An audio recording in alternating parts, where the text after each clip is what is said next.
This is Where We Live. I'm John Dankosky. David Remnick is a man of many talents. Not only has he been editing The New Yorker magazine for nearly 2 decades, but he's also an accomplished reporter and author, and now he's a radio host, overseeing a brand new radio show and podcast called The New Yorker Radio Hour. What we want to see happen more and more is that the reporting talents of the people at The New Yorker will come to fruition on the radio as well. Today, Where We Live, in print and on air, David Remnick takes us for a behind-the-scenes look at his new program. Coming up later. Outside of this park is nothing but blight, poverty, concrete jungle, crime. But if you come up here and all that disappears for a few square miles, you know? We'll find out how the Radius Project is giving a new voice to Hartford's diverse neighborhoods. You can join the conversation Where We Live. It's after this news.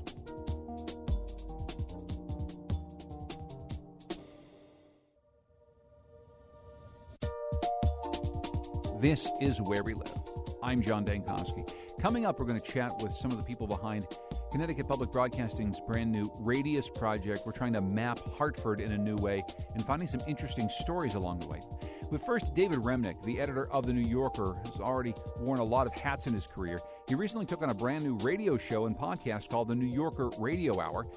He joins us from a studio at The New Yorker today to tell us more about the show, which is being produced in conjunction with WNYC. It airs Sunday mornings at 10 a.m. on WNPR. And David Remnick, welcome to Where We Live. Great to talk to you, John. Before I have you describe what the New Yorker Radio Hour is, maybe you can just talk about your role in it. I heard about this project for a while, and then I heard you were going to be hosting it, and I thought, isn't he, busy? Yeah, he's a little busy, but everybody in the world is a little busy. I am in the really safe and good hands of people from WNYC, which is in New York, as you know, and they've set up shop here in the offices of The New Yorker. We're downtown at the very end of Manhattan Island in One World Trade Center, new building, and we have a studio and an area for radio just one floor up from where we do our work on the website and the magazine and the rest. And they're terrific people, and I'm their student. And what it means to be host is I'm not on the show for the full hour. I do, generally speaking, an interview that might go 15, 20 minutes with somebody.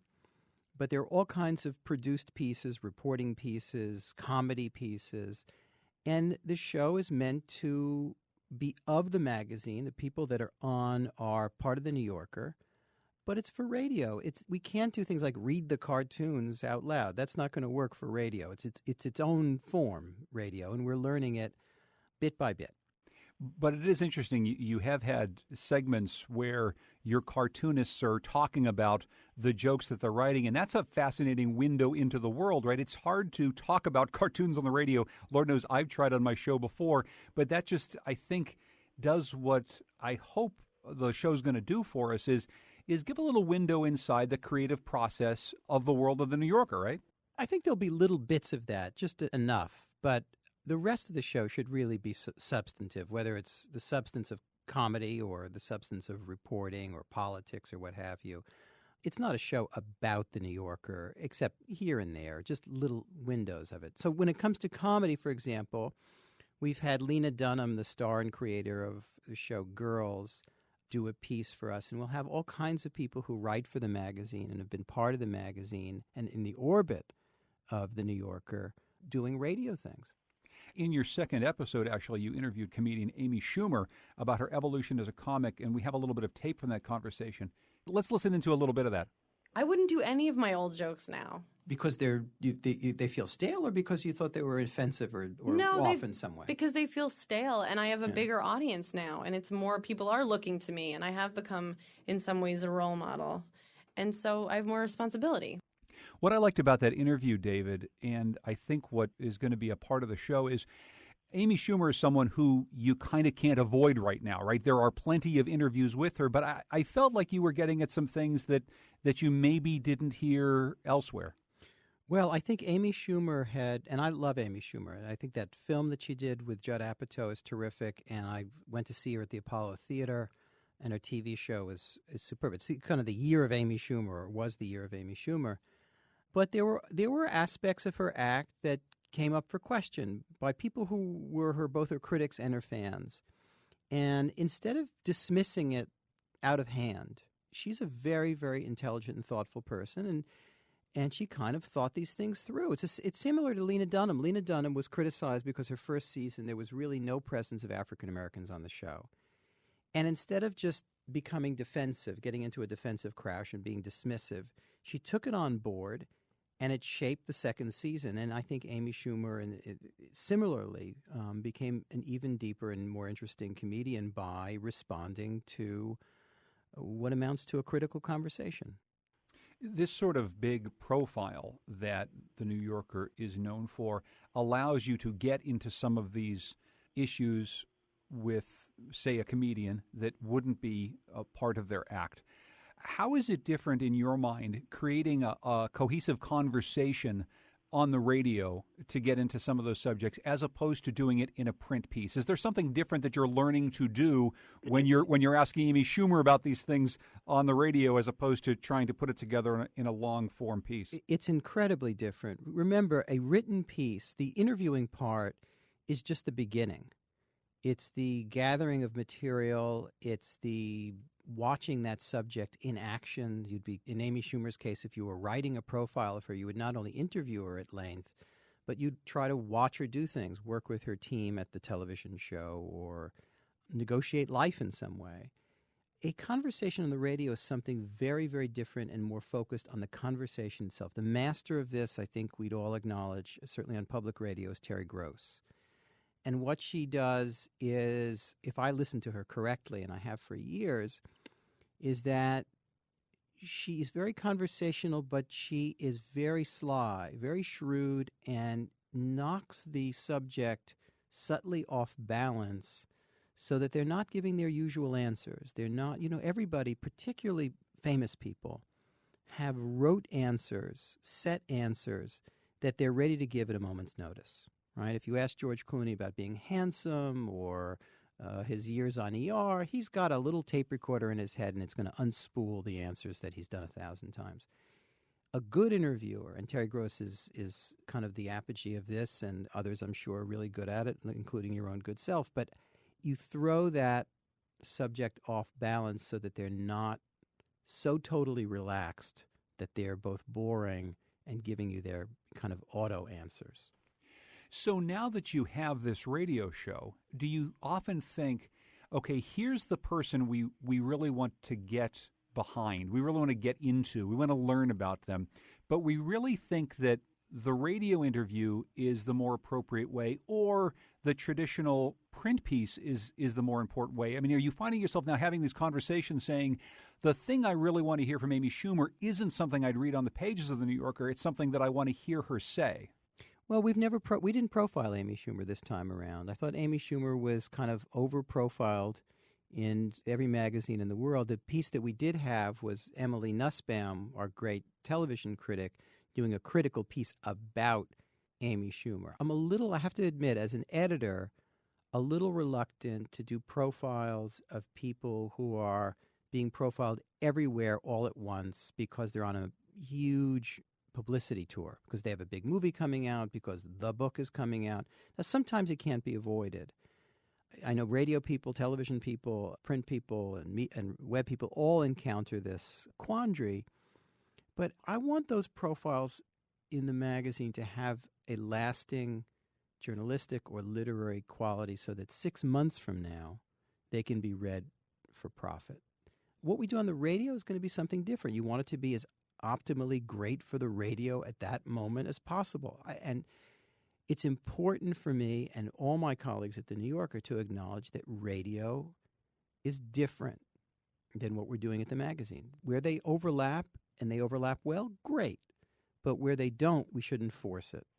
When you talk about overlap, I guess I'm wondering how much you've looked into what we all see as the obvious overlap between one who reads The New Yorker and one who listens to Terry Gross. You know what I mean? I mean, these seem to be audiences that are tailor-made for each other. How much do you know about the public radio audience, David, and how much did you think about that as you were going into this new venture? I think if I'm lazy about it, I kind of vaguely know that, yeah, there's an overlap of people who read the New York Times, listen to public radio, read The New Yorker, live in the coasts, and, this kind of cliche. But I also know that, having been around the country and elsewhere, that what's thrilling is that your audience also can surprise you. And I think the last thing you should be as an editor is relaxed, self-satisfied, bathing in the warm water of your kind of liberal audience, that you're giving them exactly what they expect. I think that's a recipe that's not good for the listener or the reader, and it's not a good recipe for the editor. You want to challenge that audience, challenge yourself. We have a piece coming out next week that's by Tom Mallon, who is a conservative, and he's writing about the John Birch Society. And it's a really interesting piece by a conservative about not only the history of the conservative movement and the John Birch Society, which is an extreme version of it, but his disappointment in conservative extremists and as a conservative. And that's not a point of view necessarily that every New Yorker reader is going to expect or have, and quite frankly, we should do it more often. Not because I want to make the magazine conservative or right-wing or anything like that, but we should come at things from surprising angles and ask tougher questions of ourselves and not get self-satisfied or relaxed. Otherwise, we're not going to understand a large part of the world. It's incumbent upon us to understand things that we might be dismissive of. One of the great things about the public radio audience, too, that those of us who work on the coasts often forget, is that public radio is the only source of contact, really, with the media in places like rural Maine or in large swaths of any western states. So that public radio may mean something in New York City or in Boston or in San Francisco or even Hartford, but it means something entirely different if you're in Wyoming and it's the only signal you get, right? And that's one of the nice things about what we do. I think that's true, but of course the Internet has changed all of these assumptions too. That if you are sitting in Laramie, if you are sitting in Taos, New Mexico, you have a decent Internet connection, there's no podcast, there's no publication, there's no radio station even that is beyond your listenership. And I would think that with time, that's going to overturn some of our presumptions. The things that are losers in this revolution are things like local newspapers that have lost the capacity to survive economically or thrive, and have either gone out of business or have diminished themselves so much in terms of their resources that they're not able to do the job that they were before. And what concerns me is, let's say it could be on the coast or it could be in the Midwest or the Southwest. If in that city the mayors and judges were corrupt and being sent to jail by the local newspaper and investigative reporters there, what's replaced it? I want to know what's replaced it. Is it going to be public radio? Is it going to be some new form of media? That's an important question to ask and have fulfilled over time. We're talking with David Remnick. He's the editor of The New Yorker and host of The New Yorker Radio Hour. It airs Sunday mornings at 10 o'clock on WNPR. We're going to take a break. When we come back, we'll hear more from David about radio, about podcasting, and also about The New Yorker magazine. This is Where We Live.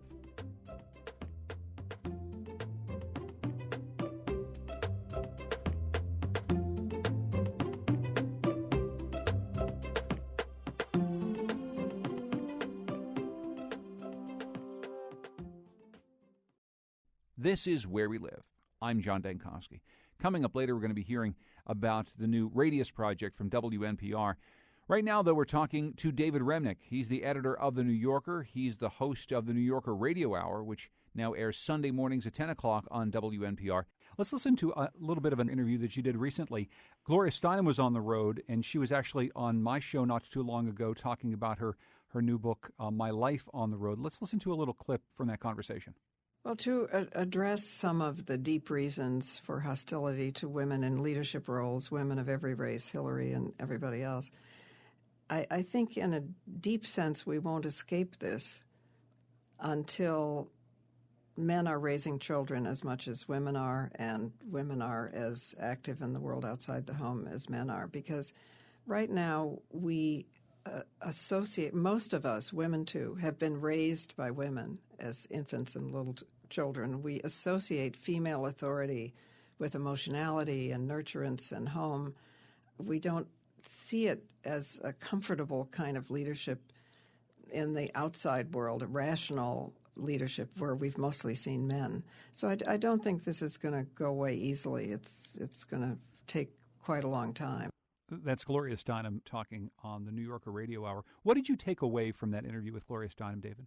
Well, I have to say, as a journalist, you're not supposed to get too admiring of anything. But I look back on her career as a political activist and as somebody who not only was herself, but able to get so many different kinds of people in the room, as it were, that I am just filled with admiration for her. The book is fine. The book is interesting, but to me, her best book is her life, her career. She has enormous integrity, and I was really delighted and proud to have a conversation with her. Talk a bit about crafting that conversation, because as you said before, people who are on book tours, people who've been interviewed thousands of times, have the little tape recorder playing in their head about what they might say to any given question. And Lord knows she's been asked every question in the book. When you approach talking to Gloria Steinem, who's had this amazing career and been so influential, what is it you want to get at? First of all, you have to read the book. A friend of mine, Michael Beschloss, who's a historian, American historian, had written a book about the U2 incident. He went to a radio station, perfectly fine radio station, I think it was a rock and roll place, and he sat down for the interview that you do on book tour. And the interviewer said, "So, U2, is Bono really as awesome as they say?" At which point Michael Beschloss said, "Wrong U2." And I totally understand why somebody who's got a daily show or doing any number of interviews every day can't possibly read every book that they're talking about. But this is just once a week, and I try to do the reading. That's number one. But at the same time, you have to presume that your listener has not read the book because it's just out. And he or she might not get to it either ever or not for a good while. So you have to balance the need for background, setting things up, who is Gloria Steinem, getting the basics out there in some logical and absorbable way, but also keep Gloria Steinem interested and make sure that she's not falling into, or anybody else falling into their talking points, if that's who they are. And the worst, of course, are politicians and movie stars, people who are interviewed for a living. Do you feel like in the long life, we hope, of the New Yorker Radio Hour, you're going to do a lot of politician interviews, or is that the sort of thing you're going to try to avoid? No, I don't see any reason to avoid it. Political reporting and political journalism has a primary responsibility, and that's to keep pressure on power. We elect these people, or they're appointed, and the most important thing for journalism to do is put pressure on them to keep them honest, to keep them open, to find out if they are concealing things that should be brought into the light of day, to understand why they're making the decisions they're making, stupid or intelligent. Pressure on power. And that goes for whether it's an interview or there's nothing worse than listening to a fawning interview on the radio or television or seeing it happen in print. Politicians shouldn't be fawned on. Neither should anybody. That's primary. So I see no reason not to interview politicians, but just it has to be done in a certain way. You mentioned Terry Gross. What else did you listen to on the radio growing up? I mean, what do you think when you think of the radio? Well, I grew up in New Jersey, and in a town that I saw or perceived as not exactly the height of excitement. And yet when I was, 10, 11, 12 years old, it was in the thick of the late 60s, early 70s. A revolution was taking place beyond my quiet streets. And the way I tuned into it was two ways. One, the music. And the other was through the radio. And I don't mean by listening to the music on the radio, which of course I did, but listening to all the tumult of the world in a not a conventional way. Television was very, very conventional, with some rare exceptions. Last night I watched a documentary about the debates at the 1968 conventions between William F. Buckley and Gore Vidal. first of all, they're embarrassing in a certain way, but they were unusual and they were contentious, and they hinted at the revolution that was taking place in so many corners in so many ways in the streets. And I heard this on the radio at 2 o'clock in the morning on WBAI. Long interviews with everyone from Allen Ginsberg to Bob Dylan to Joan Baez or Eldridge Cleaver, whoever it might be. That world came in through the radio. And what I see and hear now on the radio is a lot of innovation. Not for nothing are podcasts like Serial and This American Life and Radiolab and all the rest. They're being listened to by people and younger people because they take on subjects that are fascinating, of this world, and they take them on in a literary way that translates to radio. That interests me a lot. Is it fair to say, though, that because a lot of the popularity of those programs that you just mentioned has come from podcasting, that there's an awful lot of self-selection that is there that wasn't available to you listening to the revolutions of the 60s and the 1970s? I mean, you and I had a different experience listening to culture come through the radio because it was being chosen for us, as opposed to being able to select the hour that we wanted to hear to go with our day. Do you think that changes anything about the impact? No, I would disagree. I would say, look, when it came to network television, you're absolutely right, because there were only, in those days, there were 3 networks, and the news was the same, and it was right at the center of opinion, and they weren't challenging your thinking, they were kind of confirming it. I mean, that's a series of cliches, but you know what I mean. Network television was very conformist, and everybody watched it, and they all heard the same news. Radio was much more diverse even then. Now you have the technological capacity to listen to whatever you want to listen to at whatever time you want to listen to it. And I'm fully aware that the listeners of the New Yorker Radio Hour can either listen to it at 10 a.m. on Saturday morning or whatever time it's playing on in their area on what's now called terrestrial radio.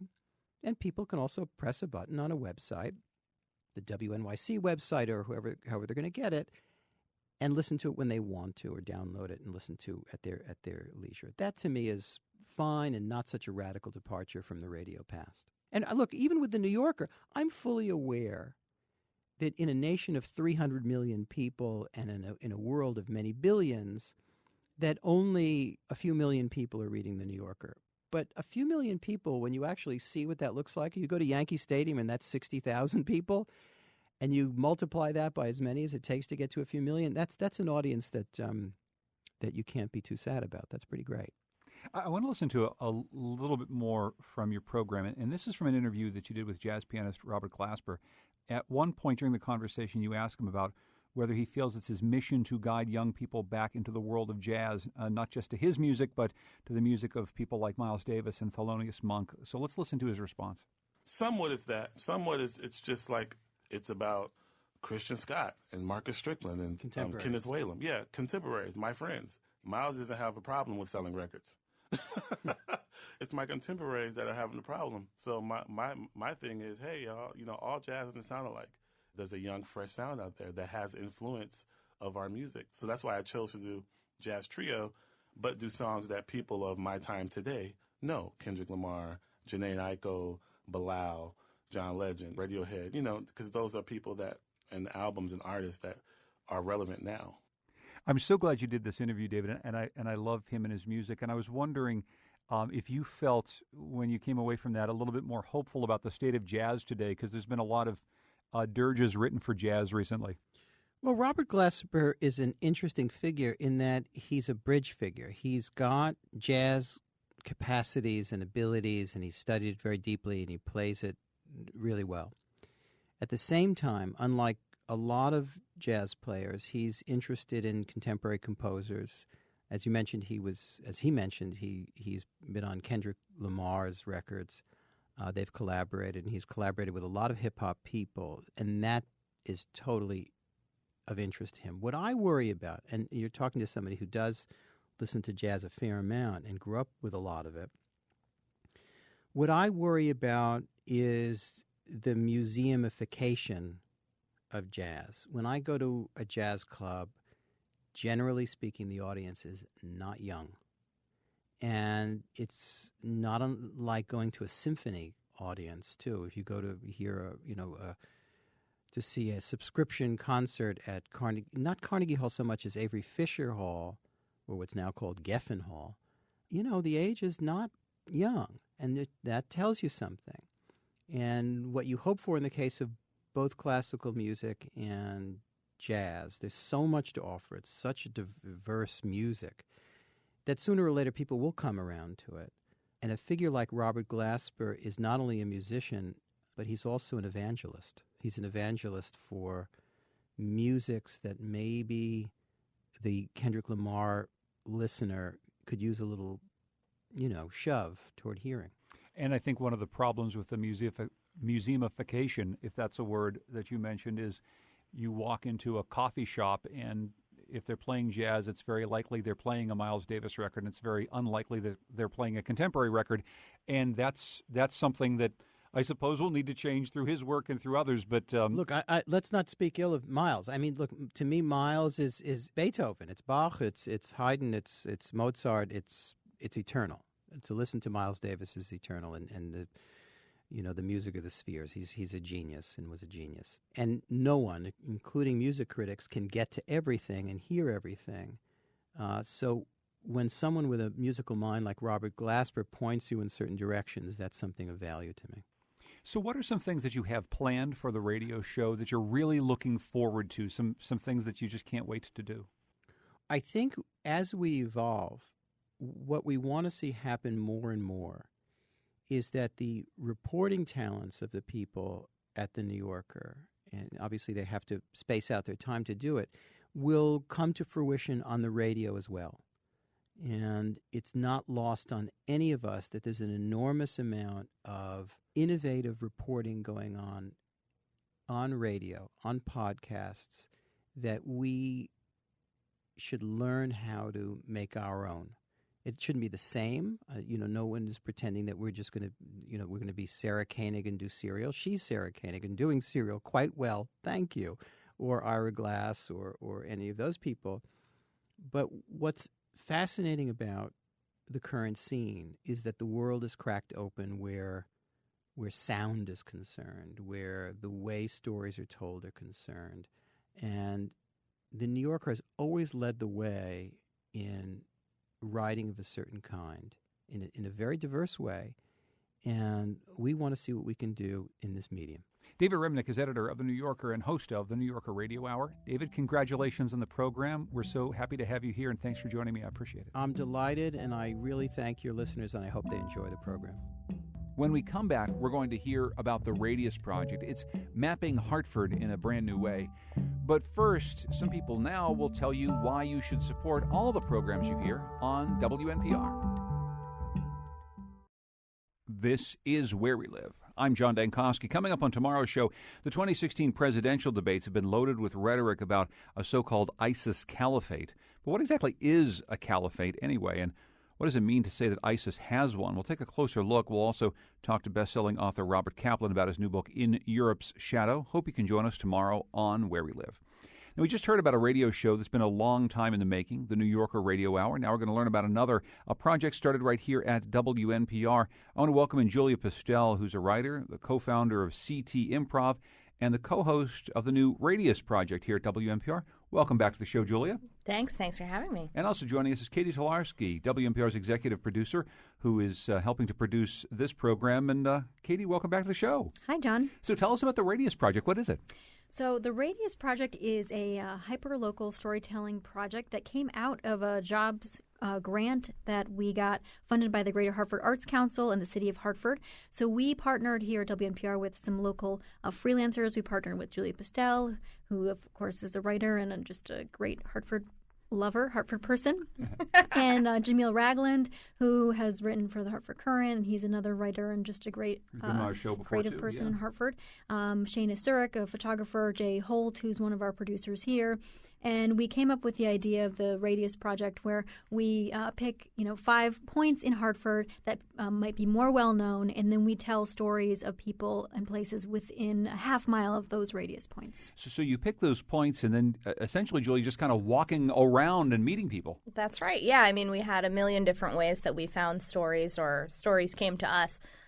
We would meet people on the street, or we would go to a big event and then kind of follow someone home. That sounded more creepy than it was. Or we would hear about cool programs that people might not know about, like programs through Buckley High School or things down by Mazzucato's. And we would just gather as much as we could. I mean, we did really hundreds of interviews to find these really neat stories. And we think that we got people to tell their own stories, which is one of our goals with the project. We didn't come in saying, I know what this place is all about. We went in asking people, what does this place mean to you? What does Hartford mean to you? And what don't we already know about it? And it was really important that Julia and Jamil were hosting from their perspective as Hartford residents. All of the music, the theme music is from Hartford musicians. So it's a really Hartford-based podcast. Mm-hmm. So how did it change your relationship with the city, Julia? Because as Katie said, you're involved in a lot of things in the arts in Hartford. You know a lot of people here. But this puts you in some different situations in the city. How did it change your relationship with Hartford? Well, I think anyone in any city, if you're there for enough time, you think, you get this smug attitude like, I know what's going on. I know the basic deal. But this project really taught me and many people that there's just an infinite amount of information, especially about a city as diverse and, complicated as Hartford can be. So pushing myself to go spend a significant amount of time in different neighborhoods or with different people really made me realize that the stories here are limitless and that it's absolutely worth continuing to dig into your city and deepen your relationship with your city. We're talking with Julia Pistel and Katie Tolarski. They're part of the Radius Project, which is a new project by WNPR. It's a podcast. You can find out more at radiusproject.org. So it's not technically a radio show, so it's something a little different for us. It also has a lot of beautiful pictures when you go to the website there. A lot of it is the voices, though, Katie. Maybe let's hear some of the voices. Who are we going to hear from first? Sure. So our first episode was centered around the Keeney Park pool, and Julia and Jay and Jamil were walking around the pool, walking around the park, and they ran into a man named Gregory Richard who was fishing at the Keeney Park pond, and he sort of shouted at them from across the park and saw the mic flag maybe and said, oh, you're from WNPR. I listen to you all the time. I never see you here. And he just then started talking about his love for Keeney Park. Every time I walk through here, I think of two things. One, Henry Keeney, the guy that dedicated this park. What the hell he had that he could give this much land to the city of Hartford. And then I think of this. He dedicated this park to the residents of Hartford that it could be nothing but a park. But out of all the parks in Hartford, this one is the least maintained. And I wonder why. I think I know the reason why. I mean, look where it's at. It's in the middle of the underprivileged neighborhood. Outside of this park is nothing but blight, poverty, concrete jungle, crime. But you come up here and all that disappears for a few square miles, It's nice. I mean, and this park belongs to everybody, It could be nothing but a park for the residents of the city of Hartford. How nice, I've been coming to this park. I'm 52 since I was 5 years old, and I live less than an eighth of a mile from here. I always came to this pond. I've watched them drain this pond a few times. I've watched them build these docks. I've watched them transform the pond. I used to ride bikes through here. I went to the service. I got out. I came up here jogging. I mean, it's just so much going on up here, man, And then it's just so underappreciated because people just not taught how to appreciate nature. I love this park, man. I mean, I probably come here to the day I die, man, One of the voices from the Radius Project, which we're talking about here on Where We Live today. And Julie, just hearing some of the stories about Keeney Park, I mean, it's an amazing, amazing place. It's acres and acres of just wildlife right in the middle of the city. Oh, yeah. I mean, Keeney, I would say, above all, although, my opinion on what the most underappreciated thing in Hartford is changes daily. But I think Keeney is shockingly underappreciated in the city. And what is so frustrating, the people who live near to it, they know that. They know how beautiful it is. I mean, Keeney Park was a place where Frederick Law Olmsted hung out as a boy, and the fact that that's not a daily factoid that's thrown around with Mark Twain and Harriet Beecher Stowe is a shame. But you can also hear in this clip, what I really liked about this project is people who live in Hartford are not afraid to live with the contradictions. He's saying this is a poor area, this is frustrating how this city isn't as great as it could be, but I still love it despite that. And that was something that we heard over and over and over again, is people willing to, grapple with their own neighborhood and their own experiences with the city. And then how other people perceive them from outside and how they want to change perceptions. And it's it's a complicated place, because I think a lot of people are like Gregory Richard, where they love it so much and they want people to see how great it is. Yeah, it's one of the things that I think the project is trying to do is not just tell these stories for people who live in Hartford or just for people who don't come to the city at all. It's really about telling stories for both. Take us next, Julia, to Park Street in a conversation about Pelican Tattoo. Sure. I love this one. So, with some of these interviews, we found places or perspectives that we were expecting, or maybe they were a little surprising, but occasionally we found people or stories of people that were just completely hidden gems. And one of them is Joe, the owner of Pelican Tattoo. He has a really cool history coming from New York to Hartford, and he has just been running this tattoo and piercing shop up on Park Street for a long time. Longtime residents of Hartford are probably shouting at their radios that he also had a fashion boutique, I think, downtown a while ago. But he gave us his story, and on a personal level, it was very moving. So, and this is Jay Holt, who is producing this story that you'll hear too. Right near the intersection of Park and Broad, there's a building that's covered in an enormous fluorescent mural. Below it, the giant pink banner for Pelican Tattoo. The shop has been a Park Street fixture for decades, so Julia and I stopped in to talk to the owner, Joe Becerra, about its history in town. But we quickly learned we needed to start the story somewhere else. So when did you open the shop? Well, 1970, in New York City on the Bowery. It was Pelican Footwear, NYC. Footwear? Yeah. Tell us about that. Well, my wife's a sculptor. She was my girlfriend at the time, and I was an artist. And we had a big loft on the Bowery, and we just had this idea, maybe we can do like a Carmen Miranda shoe, like really high. So the originals, my wife hand carved. They were palm trees and different shapes, and she kept making. I said, go higher, make them higher, and they kept evolving. And eventually we did it. We would have one shoe that you could decorate like 1,000 different ways. So it just was endless. We got an article written about us in the Village Voice. Nobody knew what the hell that was, a platform. And we were the first. Wait a second. Did you invent the platform shoe? Well, reinvent. I mean, the Chinese did it 2,000 years ago. Wow. Yeah, it was a big deal. It was a big deal. I love that, Julia. Yeah, I was shocked. And just after that, he told us he made shoes for... he made David Bowie's platform shoes and Mick Jagger's platform shoes. So that's someone who lives, from my house, like 0.3 of a mile away from my house, which is just incredible to me. That you got to talk to your neighbors. That's one of the things. Like, you have to ask people about their stories because they've got some cool stuff hidden in their backgrounds. The next story that we want to hear a little bit from, Katie, is actually, I think, one of my favorite episodes in this series from the Radius Project, and it takes us to Mount Olive Church as the radius point. And this is the neighborhood where the co-host with Julia, Jamil Ragan, lives, and we're hearing here a little bit from a barber shop that's a local institution. That's right. So Jamil was really helpful with this episode and just sort of taking us through some of the places that he knows and talking to some of the people that he's run into in his neighborhood. So this is it's a G Thang barbershop on Main Street. Liebert Fitzgerald Lester, or G, has, I think the producers and hosts spent like hours and hours and hours with him because he's incredible and a great storyteller and just a character. So here's him talking about his shop. So in building this facility here, I have 40 chairs because this is actually the hairdresser and the barber salon is actually in the back. And then I have a coffee bar downstairs and I have a pedicure lounge upstairs. And then I have 3 massage rooms. And so when I built this place, I knew that I was going to use this as the platform to really grow my business. And what I mean by grow my business, I'm now accredited to teach barbering and cosmetology, aesthetics, and nails.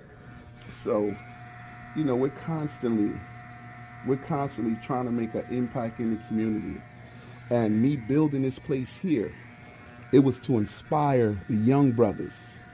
Because, see, a lot of the young brothers, they're always looking at all of the so-called celebrities in the community are always guys who are doing something negative. But they could always turn and say, oh, I know G. You know, and I've seen little kids, they come, like they'll come in, you know, they're my little homies. Tell him, didn't you build this? And I see the look in their face. They're more excited than I am saying that I built something. And so I know that that kid is inspired to one day believe that he can build something himself. Well, you come here for me to talk junk to you. Remember, I'm mentoring you.